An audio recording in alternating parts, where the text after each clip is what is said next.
നമ്മുടെ വീട്ടിൽ ഫംഗ്ഷൻ കഴിക്കുമ്പോൾ, കല്യാണം കഴിക്കുമ്പോൾ ആർഭാടമായിട്ട് എന്തെല്ലാമാണ് വെച്ച് വിളമ്പുന്നത്. പോത്തിറച്ചി, പശിറച്ചി, താറാവിറച്ചി, ബിരിയാണി, ഫ്രൈഡ് റൈസ്, ചോറ്, നെയ്റോസ്റ്റ്, മസാല, വെള്ളയപ്പം, എന്തൊക്കെ വേണം. പക്ഷെ എന്തില്ല? ദൈവഭയമില്ല.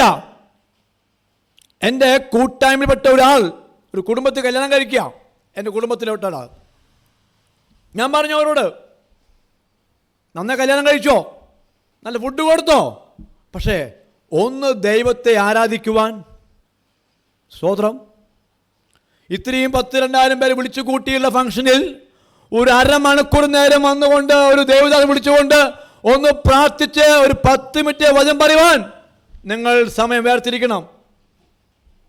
സ്തോത്രം. അപ്പോൾ ചിരിച്ചു. അതിപ്പോൾ എങ്ങനെ പറ്റുക? സമയമില്ല. സ്തോത്രം. ലക്ഷങ്ങൾ ചെലവഴിച്ച് കല്യാണം കഴിച്ചു. ദൈവിക അനുഗ്രഹം പ്രാപിച്ചോ? ഇല്ല. ദൈവിക അനുഗ്രഹം പ്രാപിച്ചോ? ഇല്ല. എന്തുകൊണ്ട്? ദൈവത്തെ ഭയമില്ല. യേശുവിനെ പ്രസന്റ് ചെയ്യുവാൻ തൻ്റെ ഇടമില്ല. Price the Lord. ഇതുപോലുള്ള ഹാളുകളിൽ നിന്ന് പ്രസംഗിക്കാൻ എളുപ്പം നമുക്ക്. പക്ഷെ നമ്മൾ ദൈവം ആക്കിയിരിക്കുന്നിടത്ത്, അത് ജോലിയിലാണോ, ഓഫീസിലാണോ, ബിസിനസ്സിലാണോ, എവിടെയാണ് ദൈവം ആക്കിയതെങ്കിൽ അവിടെ എനിക്കും നിങ്ങൾക്കും ഈ യേശുവിനെ ഉയർത്താൻ സാധിച്ചില്ലെങ്കിൽ നമ്മുടെ വിശ്വാസം വെറുതെയാണ്. സ്തോത്രം. എൻ്റെ മകളുടെ കല്യാണം ഉറപ്പിക്കലിന് എൻ്റെ അനുഭവം ഞാൻ പറയാൻ ആഗ്രഹിക്കുകയാണ്. ലോകം അറിയട്ടെ. എൻ്റെ മകളുടെ വിവാഹം ഉറപ്പിക്കലിന് 1400 ആൾക്ക് ഞാൻ സദ്യ വെച്ച് കൊടുത്തു. 1600 വിളിച്ചു, 1400 വന്നു. പക്ഷേ ആ ഫംഗ്ഷനിൽ ഇന്ന് നമ്മൾ കാണുന്ന VOC TV ചാനലിൻ്റെ ലോഗോ പ്രകാശനവും ഓഫീസ് ഉദ്ഘാടനം നടത്തുവാൻ ദൈവം സഹായിച്ചു.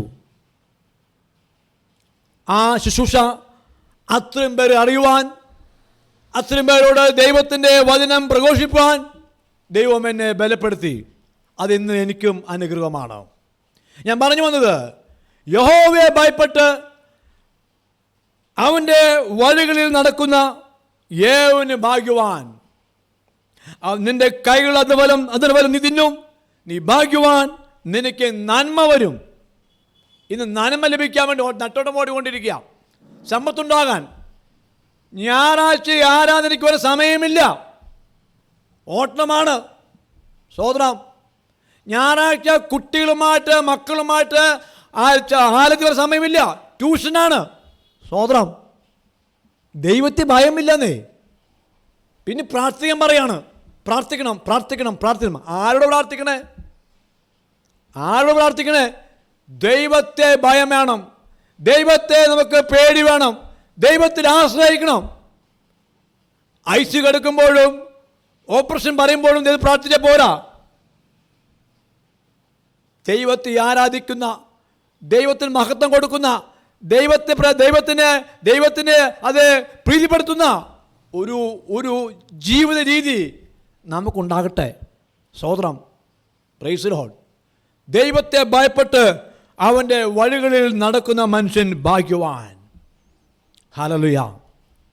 എന്നെ കേൾക്കുന്ന പ്രിയ ദൈവജനമേ, എൻ്റെ കൂട്ടുസഹോദരന്മാരെ, എൻ്റെ കൂടപ്പിറപ്പ്, എൻ്റെ കോവർക്കേഴ്സ്, ഞാൻ ദൈവത്തെ മഹത്വപ്പെടുത്തുകയാണ്. നമുക്ക് ഭയം വേണം.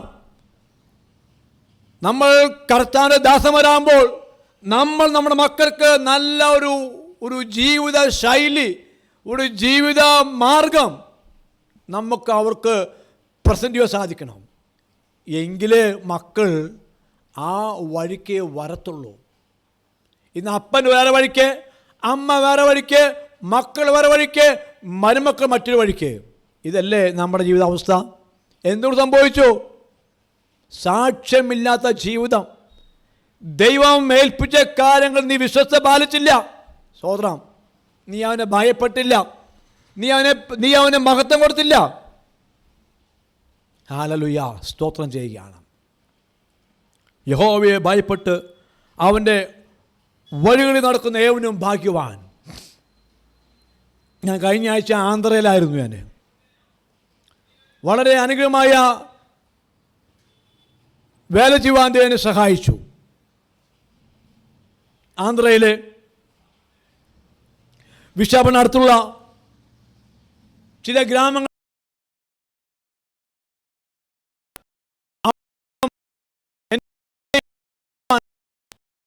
സഹായിച്ചിനോർത്ത് ഞാൻ ദൈവത്തെ മഹത്വപ്പെടുത്തുകയാണ്. ഒത്തിരി ജാതി കടന്നു വന്നുകൊണ്ട് അവർ ലോക്കൽ ലാംഗ്വേജിൽ അവർ ദൈവത്തെ പാടി പുകഴ്ത്തിയപ്പോൾ സ്വർഗം ചായ്ച്ചിറങ്ങുന്ന അനുഭവമായിരുന്നത്. പ്രൈസ് ലോർഡ്, ഹല്ലേലൂയ. ഞാൻ ദൈവത്തെ മഹത്വപ്പെടുത്തുകയാണ്. അവർക്ക് ദൈവത്തിന് ഭയമുണ്ട്, അവർക്ക് ദൈവത്തിന് പേടിയുണ്ട്. സ്തോത്രം. പക്ഷേ ദൈവത്തെ കാലാകാലങ്ങളായി അറിഞ്ഞ് മനസ്സിലാക്കും രുചിച്ചറിഞ്ഞ് നമുക്ക് പലപ്പോഴും ഈ ഭയമില്ല. യഹോവയെ ഭയപ്പെട്ട് അവൻ്റെ വഴികളിൽ നടക്കുന്ന ഏവനും ഭാഗ്യവാൻ. ഇന്ന് വലിയ കാറുണ്ട്, വലിയ വീടുണ്ട്, വീട്ടിനുള്ളിൽ എന്തില്ല? സമാധാനമില്ല, സന്തോഷമില്ല. സമാധാനമില്ല ഭൂവി അനുദിന നീലവിളി പടർന്നുയരുകയായി ധരണി തന്നിൽ. ഓ സമാധാനമില്ല ഭൂവി അനുദിന നീലവിളി പടർന്നുയരുകയായി ധരണി തന്നിൽ. ദൈവത്തിൻ പൈതങ്ങൾക്കാനന്ദ ധരണിയിൽ ക്ലേശിപ്പാൻ ലേശം സാധ്യമല്ല. ഓ ദൈവത്തിൻ പൈതങ്ങൾക്കാനന്ദ ധരണിയിൽ ക്ലേശിപ്പാൻ ലേശം സാധ്യമല്ല. ഓ കാഹളം കാതുകളിൽ കേട്ടിടാറായി ദൈവദൂത പൊൻമീനകൾ മീട്ടിടാറായി ദൈവദൂത പൊൻമീനകൾ മീട്ടിടാറായി. ഓ പാടുവിൻ നവഗാനം അറിയിപ്പിൻ സുവിശേഷം ദൈവരാജ്യം ആസന്നമായി മനം തിരുവിൽ. ഓ പാടുവിൻ സുവിശേഷം അറിയിപ്പിൻ സുവിശേഷം ദൈവരാജ്യം ആസന്നമായി മനം തിരുവിൽ. യെരിഹോവിൻ മതിലുകൾ തകർത്തിടാം ഉണരുവിൻ കാഹളം മുഴക്കിടാം ദൈവജനമേ. Price the Lord. യെരിഹോ മതിലുകൾ, പൈശാചിക കോട്ടകൾ തകർക്കുവാൻ ദൈവം എന്നെയും നിങ്ങളെയും ഇവിടെ ആക്കി വെച്ചിരിക്കുകയാണ്. സ്തോത്രം. അത് പ്രാർത്ഥനയോടും ഉപവാസത്തോടും കരച്ചിലോടും കണ്ണീരോടും നമ്മൾ ഏറ്റെടുത്തു കഴിഞ്ഞാൽ സാത്താന്യ കോട്ട തകർന്നു വിടും. Price the Lord. നമ്മുടെ മിഷൻ നാളെ മുതൽക്ക് ഞായർ ദിവസങ്ങളിലെ ഉപവാസ പ്രാർത്ഥനയുമായി നമ്മൾ മുന്നോട്ട് പോവുകയാണ്. ശുശ്രൂഷകൾ ബലപ്പെടണം, ആത്മാവിൻ്റെ വ്യാപാരം നടക്കണം, ആത്മാക്കൾ രക്ഷിക്കപ്പെടണം, നമ്മുടെ ശുശ്രൂഷകൾ കൂടുതൽ അനുഗ്രഹമായി തീരണം എന്നുള്ള ഒരു വലിയ ഭാരം ഉള്ളിലുള്ളതുകൊണ്ട് നാളെ മുതൽ 15 ഞായർ ദിവസങ്ങളിൽ നമ്മുടെ മിഷൻ അത് ഉപവാസ പ്രാർത്ഥനയുമായി മുന്നോട്ട് പോവുകയാണ്. നിങ്ങളിൽ ആർക്കെങ്കിലും എന്തെങ്കിലും വിഷയങ്ങൾ പ്രാർത്ഥിക്കാനുണ്ടെങ്കിൽ നിങ്ങൾ ഞങ്ങളെ അറിയിക്കുകയാണെങ്കിൽ ഞങ്ങൾ നിങ്ങൾക്ക് വേണ്ടി പ്രാർത്ഥിക്കുന്നതായിരിക്കും. ഞാൻ വീണ്ടും ഓർമ്മിപ്പിക്കട്ടെ, എൻ്റെ വാക്കുനത്തിന് ആഗ്രഹിക്കുകയാണ്. യഹോവയെ ഭയപ്പെട്ട് അവൻ്റെ കൽപ്പനകളിൽ നടക്കുന്ന ഏവനും ഭാഗ്യവാൻ. അവൻ്റെ മക്കൾ അനുഗ്രഹിക്കപ്പെടും, അവൻ്റെ ഭാര്യ അനുഗ്രഹിക്കപ്പെടും, മക്കൾ ഒലിവുതൈകൾ പോലെയൊക്കെ വീട്ടിലായിരിക്കും. ഒരു പച്ചപ്പുണ്ടാകും, ഒരു ആത്മീയമായ കുളിർമയുണ്ടാകും. സംഖ്യ 113 നമ്മൾ വായിച്ചു, യഹോവയെ സ്തുതിപ്പിൻ, യഹോവയെ ഭയപ്പെട്ട് അവൻ്റെ കൽപ്പനകളിൽ ഏറ്റവും ഇഷ്ടപ്പെടുന്ന മനുഷ്യൻ ഭാഗ്യവാൻ. രണ്ടാം വാക്യം പറയുന്നു, അവൻ്റെ സന്തതി ഭൂമിയിൽ ബലപ്പെട്ടിരിക്കും, നേർതലമുറ അനുഗ്രഹിക്കപ്പെടും, ഐശ്വര്യം സമ്പത്തും അവൻ്റെ വീട്ടിലുണ്ടാകും, അവൻ്റെ നീതി എന്നേക്കും നിലനിൽക്കും. ദൈവത്തെ ഭയപ്പെടുമ്പോൾ, ദൈവത്തെ സ്നേഹിക്കുമ്പോൾ, അവനെ കൽപ്പനയിൽ പ്രമാണിക്കുമ്പോൾ, അവനെ ഭയപ്പെട്ട് ജീവിക്കുമ്പോൾ നിൻ്റെ വീട്ടിൽ നീ അറിയാത്ത നന്മകളും കൃപകളും ദൈവം വർഷിപ്പിക്കും. ആദ്യം അവൻ്റെ രാജ്യവും നീതിയും അന്വേഷിപ്പേൻ. സമ്പത്തിന് പിന്നാലെ ഓടാതെ നമ്മൾ ദൈവത്തിനെ ആശ്രയിക്കുക. നമുക്ക് സ്വർഗീയമായ അനുഗ്രഹങ്ങൾ നമുക്ക് പ്രാപിക്കാൻ സാധിക്കും. എൻ്റെ വാക്കുകൾ നിർത്താൻ ആഗ്രഹിക്കുകയാണ്. ഇന്ന് നമ്മുടെ ആരാധന നിങ്ങൾക്ക് ഏവർക്കും അനുഗ്രഹമാകട്ടെ എന്ന് പ്രത്യേകം പ്രാർത്ഥിക്കുന്നു. ഒരു വാക്ക് പ്രാർത്ഥിച്ച ശേഷം പ്രിയ അബ്രഹാം ബ്രദർ ബാക്കി കാര്യങ്ങളെ അറിയിക്കുന്നതായിരിക്കും. നമുക്കൊരു വാക്ക് പ്രാർത്ഥിക്കാം. ഹാലലുയ ഹാലലുയ. അങ്ങ് സ്തുതിക്കുന്നപ്പ രാജാതിരാജനെ കർത്താതികർത്തനെ മഹത്വത്തിൻ്റെ ഉടയനായവനെ നന്ദി പറയുന്നു കർത്താവേ. ഹാലലുയ. അവങ്കിലേക്ക് നോക്കിയ പ്രകാശിതരായി അവരുടെ മുഖം ലജ്ജിച്ച് പോയതുമില്ല കർത്താവേ. ഞങ്ങൾ നിന്റെ മുഖത്തേക്ക് നോക്കുന്നു കർത്താവേ. അവങ്കിലേക്ക് നോക്കിയ പ്രകാശിതരായി അവരുടെ മുഖം ലജ്ജിച്ച് പോയതുമില്ല കർത്താവേ. ഞങ്ങൾ ആത്മീയ ഭൗതികമായ സകല ആവശ്യമേലും നിന്റെ മുഖത്തേക്ക് നോക്കുന്നു കർത്താവേ. അങ്ങ് ഞങ്ങൾ സഹായിക്കണം പ്രത്യേകം പ്രാർത്ഥിക്കുന്നു കർത്താവ്. ഇന്ന് ഇവിടുന്ന് ബ്രോഡ്കാസ്റ്റ് ചെയ്യുന്ന കർത്താവേ, ഈ ശുശ്രൂഷ കർത്താവേ, ദൂരത്തും ചാരത്തുമായി ഈ ഹോളിൽ ഇരിക്കുന്ന ഏവർക്കും അനുഗ്രഹമാകട്ടെ പ്രത്യേകം പ്രാർത്ഥിക്കുന്നു കർത്താവേ. പ്രത്യേക നാളെ മുതൽ കർത്താവ് ആരംഭിക്കാൻ ഉദ്ദേശിക്കുന്ന കർത്താവേ, അതെ ഞങ്ങളുടെ ഉപവാസ പ്രാർത്ഥന ഏറ്റവും അനുഗ്രഹമാക്കണമേ. ഇന്നത്തെ കമ്മിറ്റി മീറ്റിങ്ങും കർത്താവേ, ഇന്നത്തെ ആലോചന മീറ്റിംഗ് ഒക്കെയും അനുഗ്രഹമാക്കി തീർക്കുമാറാ പ്രത്യേകം പ്രാർത്ഥിക്കുന്നു. ജനം കടന്നു വരുവാൻ, ജനം വന്തി ഇരിക്കുവാൻ, അവർക്ക് ആത്മീയ ശുശ്രൂഷകൾ വെച്ച് വിളമ്പി കൊടുക്കുവാൻ കർത്താവ് അങ്ങ് സഹായിക്കണം പ്രത്യേകം പ്രാർത്ഥിക്കുന്നു. ദൈവകൃപ കഴിഞ്ഞ മാസങ്ങളിലും ദിവസങ്ങളിലും അനുഭവിച്ച കൃപയുടെ ഇരട്ടി പങ്ക് ആത്മാവ് പ്രാപിപ്പാൻ ഈ ദിവസങ്ങളിൽ ഞങ്ങൾ സഹായിക്കണം പ്രത്യേകം പ്രാർത്ഥിക്കുന്നു കർത്താവ്. യാതൊരു സംവിധാനങ്ങളോ പ്രയാസങ്ങളോ ഒന്നും തടസ്സം വരാതെ ഇത് ലൈവായി കർത്താവ് പോകുവാൻ, അനേകർക്ക് ഹൃദയങ്ങളെ ആശ്വാസം പകരുവാൻ, ആത്മീയമായ തകർച്ച ഉണ്ടാകുവാൻ, ആത്മീയമായ ഉണർവുണ്ടാകുന്നതാക്കണം അങ്ങ് സഹായിക്കണം പ്രത്യേകം പ്രാർത്ഥിക്കുന്നു. ദൈവകൃപ വ്യാപരിക്കണപ്പ, കൃപയെ സൂക്ഷിക്കണപ്പ. സകലവും യേശുവിൻ നാമത്തിൽ തന്നെ ആമേൻ. Praise the lord. ദൈവനാമത്തിൻ്റെ മഹത്വം ഉണ്ടാകട്ടെ. വളരെ അനുഗ്രഹിക്കപ്പെട്ട പ്രാക്ടിക്കലായ ചില കാര്യങ്ങളെക്കുറിച്ച് പ്രിയ അബ്രഹാം സാർ നമ്മോട് പങ്കുവയ്ക്കുകയായിരുന്നല്ലോ. ഇന്ന് ആത്മീയ കോളത്തിൽ ദൂതുകൾക്കും ആഹ്വാനങ്ങൾക്കും കുറവില്ല. വളരെ വാക്ചാതുര്യമായി പ്രസംഗിക്കുന്നവർ നമ്മുടെ മധ്യത്തിലുണ്ട്. പക്ഷേ നമ്മുടെയൊക്കെ ഭൗതിക ജീവിതം, ലോക ജീവിതം, നമ്മുടെ ബന്ധങ്ങൾ എങ്ങനെ ഇരിക്കുന്നു എന്നാണ് പ്രധാന വിഷയം. ലോകം വെറുക്കുന്നത് യേശുവിനെയല്ല, അത് പ്രസംഗിക്കുന്ന എന്നെയും നിങ്ങളെയാണ് പലപ്പോഴും വെറുക്കുന്നത്. പലപ്പോഴും നമ്മൾ വളരെ പ്രാഗൽഭ്യമായി പ്രസംഗിക്കുകയും ആ പ്രസംഗം, ആ ഒരു വചനം നമ്മുടെ ജീവിതത്തിൽ ഇല്ലാതാകുമ്പോഴാണ് പലപ്പോഴും ദൈവനാമം ദുഷി വരുത്തുന്നത്. പ്രിയ സഹോദരൻ പറഞ്ഞുവല്ലോ, ആ യേശുവിൻ്റെ സ്നേഹം നമ്മിൽ നിറയപ്പെടുമ്പോൾ ശത്രുക്കളെ സ്നേഹിക്കുവാനും നിരപ്പാക്കുവാനും ഒക്കെ നമുക്ക് സാധിക്കും. സ്തോത്രം. നമ്മുടെ അന്യഭാഷയും നമ്മുടെ അഭിഷേകമൊക്കെ നല്ല തന്നെയാണ്. പക്ഷേ അത് മറ്റുള്ളവർക്ക് അത് പകർന്നു കൊടുക്കുവാൻ, ഫുൾപിറ്റിൽ നിന്നുകൊണ്ട് നമുക്ക് വൈറ്റ് ഡ്രസ്സിട്ട് പ്രസംഗിക്കാൻ എളുപ്പമാണ്. പക്ഷേ ഉള്ളിൻ്റെ ഉള്ളിൽ വൈറ്റ് ആകുവാൻ, സ്തോത്രം, അവിടെ അതിൻ്റെ പ്രസക്തി എന്ന് പറയുന്നത്. പല സംഘടനകളും ക്രിസ്തുവിന് വേല ചെയ്യുന്നത് പല ടൈപ്പിലാണ്. പ്രധാനമായിട്ട് പ്രസംഗിക്കുന്നു ഒരു വിഷയം തന്നെയാണ്. വേറൊരു വിഷയം പറഞ്ഞ് കേട്ടിരിക്കുന്നത്, ഒരു ദൈവദാസനെ വടക്കിൻ്റെ ഗ്രാമങ്ങളിൽ എവിടെയെങ്കിലും കൊണ്ടു ചെന്ന് ആക്കി താമസിപ്പിച്ച് അവിടെ അദ്ദേഹം താമസിക്കുമ്പോൾ അദ്ദേഹത്തിൻ്റെ പ്രവൃത്തിയും പ്രവർത്തനങ്ങൾ കണ്ടുകൊണ്ട് സ്വതവേ യേശുവിനെ പിൻപറ്റുന്ന ഒരു പ്രവൃത്തി അവർ ചെയ്തെടുക്കും. അയാളുടെ ജീവിതമാണ് അവരെന്നെ ക്രിസ്തുവിലേക്ക് നയിക്കുന്നത്. അങ്ങനെ വന്ന വ്യക്തി പറയും, ആ തോമാസ് ദേവത എനിക്ക് വേണം, ആ അബ്രഹാം ദേവത എനിക്ക് വേണം എന്ന് പറയുമ്പോൾ യഥാർത്ഥമായും യേശു ക്രിസ്തുവിനെ പകർന്നു കൊടുക്കുവാൻ അവരുടെ ജീവിതം കൊണ്ട് സാധിക്കും. അങ്ങനെ വന്ന വ്യക്തിയാണെങ്കിൽ അവൻ ഒരു നാളും പിറകോട്ട് പോകത്തില്ല. ഞാൻ പറഞ്ഞു വന്നത്, നമ്മുടെ ജീവിതവും നമ്മുടെ ഉപദേശവും ഒത്തുവരണം, നമ്മുടെ ജോലിയും നമ്മുടെ പ്രസംഗവും ഒത്തുവരണം. ഞായറാഴ്ച വരെ പ്രസംഗിച്ചിട്ട് തിങ്കളാഴ്ച പോയി കള്ള കച്ചവടം ചെയ്യുന്ന പരിപാടി നമുക്ക് വേണ്ടത്. അവിടെയും നിഷ്കളങ്കൃതത്തോടെ നമുക്ക് നിൽക്കുവാൻ നമുക്ക് സാധിക്കട്ടെ എന്ന് ഞാൻ പ്രത്യേകം പ്രാർത്ഥിക്കുന്നു. ഒരു പാട്ടിൻ്റെ ഒരു സ്റ്റാൻസ് പാടാൻ ആഗ്രഹിക്കുകയാണ്. ആശ്വാസത്തിൻ ഉറവിടമാ ക്രിസ്തു നിന്നെ വിളിച്ചിടുന്നു, നിന്നെ വിളിച്ചിടുന്നു. ആശ്വാസത്തിൻ ഉറവിടമാ ക്രിസ്തു നിന്നെ വിളിച്ചിടുന്നു.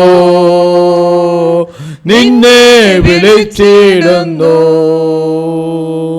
പാപാന്ധകാരത്തിൽ കഴിയുന്നോരേ, രോഗങ്ങളാൽ മനം തകർന്നവരെ, പാപാന്ധകാരത്തിൽ കഴിയുന്നോരേ, രോഗങ്ങളാൽ മനം തകർന്നവരെ, നിന്നെ രക്ഷിപ്പാൻ അവൻ കരങ്ങൾ എന്നെന്നും മതിയായവാ. നിന്നെ രക്ഷിപ്പാൻ അവൻ കരങ്ങൾ എന്നെന്നും മതിയായവാ. ആശ്വാസത്തിൻ ഉറവിടമാ ക്രിസ്തു നിന്നെ വിളിച്ചിടുന്നു. നിന്നെ വിളിച്ചിടുന്നു. ആശ്വാസത്തിൻ ഉറവിടമാ ക്രിസ്തു നിന്നെ വിളിച്ചിടുന്നു. നിന്നെ വിളിച്ചിടുന്നു. പ്രിയദൈവജനമേ, ഇതെൻ്റെ അനുഭവ സാക്ഷ്യമാണ് ഈ പാട്ട്. ആശ്വാസത്തിൻ ഉറവിടമാം എൻ്റെ ക്രിസ്തുവിനെ വിളിച്ചിടുന്നു. കഴിഞ്ഞ കാലങ്ങളിൽ പലവിധ പ്രതികൂല സാഹചര്യങ്ങളിലെ, ഒറ്റപ്പെട്ട സാഹചര്യങ്ങളിലെ, നിന്ദയുടെ സാഹചര്യങ്ങളിലൊക്കെ ഞാൻ കടന്നുപോയി. പക്ഷേ കർത്താവിൻ്റെ ആ സ്നേഹം, ആശ്വാസ സ്നേഹം എന്നെ തേടി വന്നു, എന്നെ ആശ്വസിപ്പിച്ചു. സ്തോത്രം. പലതരം തള്ളപ്പെട്ടാലും ആരൊക്കെ കൈവിടപ്പെട്ടാലും ദൈവത്താൻ നിന്നെ വിളിക്കുന്നുണ്ടെങ്കിൽ അത് തീർമുളച്ചത് വെയിലത്ത് വാടത്തില്ല. സ്തോത്രം. നിന്നെ യേശു വിളിച്ചിടുന്നു. എൻ്റെ ജീവിതയാത്രയിൽ പലപ്പോഴും ഞാൻ കണ്ണുനീരിൻ്റെയും പ്രയാസത്തിൻ്റെയും നെടുവീർപ്പിൻ്റെയും മധ്യ കടന്നു പോയിട്ടുണ്ട്. അവിടെയൊക്കെ എനിക്ക് കർത്താവിൻ്റെ സാന്നിധ്യം അനുഭവിക്കാൻ സാധിച്ചിട്ടുണ്ട്. ഞാൻ ഇത് വെറുതെ വിളിച്ചു പറയുന്നതല്ല. എൻ്റെ കർത്താവ് എന്നെ തൊട്ടു, എന്നെ വിളിച്ചു. ഒരു പൗലോസിനെ പോലെ തൻ്റെ ആ കുരിശ് എനിക്ക് കാണിച്ചു തന്നു. യെശയ്യാ 41:10 കർത്താവിൻ്റെ ആ മുൾക്കിരീടവും തൻ്റെ ആണിപ്പാടുള്ള കൈയും കാലും കാണിച്ചു പറയുന്നു. യെശയ്യാ 41:10 പറഞ്ഞു, ഭയപ്പെടേണ്ട, ഞാൻ നിന്നോട് കൂടെയുണ്ട്. ഭ്രമിച്ചു നോക്കണ്ട, ഞാൻ നിന്റെ ധൈര്യമാകുന്നു. ഞാൻ നിന്നെ ശക്തീകരിക്കും, ഞാൻ നിന്നെ സഹായിക്കും. 95 കാലയളവിൽ ഞാൻ കർത്ത ശുശ്രൂഷയിൽ അല്പാൽപമായി മുന്നേറിക്കൊണ്ടിരിക്കുന്ന കാലഘട്ടം. എന്ത് ചെയ്യണം, എവിടെ ചെയ്യണം, യാതൊരു ഒരു ലക്ഷ്യവുമില്ല. ആ സമയങ്ങളിൽ കർത്താവ് എന്നെ ഒരു സ്വർഗീയമായ കാഴ്ച തന്ന് കർത്താവിൻ്റെ ക്രൂശുമാനവനെ കാണിച്ച് ആണിപ്പാടുള്ള കരവും തലയിൽ മുൾക്കിരീടവും ഈ ഒരു ഭാഗത്തുനിന്ന് ബ്ലഡ് ഒലിക്കുന്ന ആ ഒരു സീനും കാണിച്ച് എന്നോട് പറയായിരുന്നു, ഇത് ഞാൻ നിനക്ക് വേണ്ടിയാണ് ചെയ്തത്. ഈ ലോകത്തിന് ഞാൻ ചെയ്തത് മാനവരാശിയുടെ പാപത്തെ മോചിക്കുവാൻ ഞാൻ നിങ്ങൾക്ക് വേണ്ടി കാൽവറിയിൽ യാഗമായി തീർന്നു. ആർ എനിക്ക് വേണ്ടി പോകും? ഈ സദ്വർത്തമാനം ഘോഷിക്കുവാൻ ആർ എനിക്ക് വേണ്ടി പോകും? ഇതെന്നോട് ഒരു കഥയായിട്ട് പറഞ്ഞതല്ല, കർത്താവ് ക്രൂശിൽ കിടന്നുകൊണ്ട് പറഞ്ഞ വാക്യാണ് ഞാൻ പറഞ്ഞത്. ഞാൻ ആരും പറഞ്ഞ് ഏറ്റു പറയുകയല്ല. ആ ഒരു ദൈവിക ദർശനമാണ് കഴിഞ്ഞ 31 വർഷക്കാലം ഈ ശുശ്രൂഷയിൽ നിൽക്കുവാൻ ദൈവം സഹായിച്ചത്. എൻ്റെ ബൈബിൾ പഠനമോ എൻ്റെ ഡിഗ്രി ഒന്നും എനിക്ക് പറയാനില്ല. ഞാനാകുന്നത് ദൈവകൃപയിലാണ്. ദൈവം എനിക്ക് തന്നിട്ടുള്ള ആ കാഴ്ചപ്പാട് എന്നാൽ ആവുന്നത് ഞാൻ ചെയ്യാൻ ശ്രമിക്കുന്നു. അതുകൊണ്ട് എൻ്റെ പ്രിയദൈവജനമേ, ആരെങ്കിലും എന്തെങ്കിലും പ്രതികൂലത്തിലോ പ്രയാസത്തിലോ നിരാശയിലോ അതേ പ്രയാസാവസ്ഥയിൽ ഇരിക്കുന്നുണ്ടെങ്കിൽ ഈ ദൈവവചന ആഹ്വാനം ഞങ്ങളുടെ ജീവിതത്തിലെ മാറ്റം വരുത്തട്ടെ, ഞങ്ങളുടെ ജീവിതത്തിലെ അനുഗ്രഹമായി തീരട്ടെ. ആ ദൈവികമായ ആഹ്വാനം കേൾക്കുവാൻ ദൈവം സഹായിക്കട്ടെ എന്ന് ഞാൻ പ്രത്യേകം പ്രാർത്ഥിക്കുന്നു. ഒരു വാക്ക് നമുക്ക് പ്രാർത്ഥിക്കാം. ഞങ്ങളെ സ്നേഹിക്കുന്ന നല്ല കർത്താവേ, ഈ നല്ല സമ്പത്തിനായി സ്തോത്രം. കേൾപ്പിച്ച നല്ല ദൂതുകൾക്കായി നന്ദി പറയുന്നു കർത്താവേ. അനുഗ്രഹിക്കുമ്പോൾ പ്രത്യേകം പ്രാർത്ഥിക്കുന്നു. നന്മകളെ നിറയ്ക്കുന്ന പ്രത്യേകം പ്രാർത്ഥിക്കുന്നു. സകലവും യേശുവിൻ നാമത്തിൽ തന്നെ.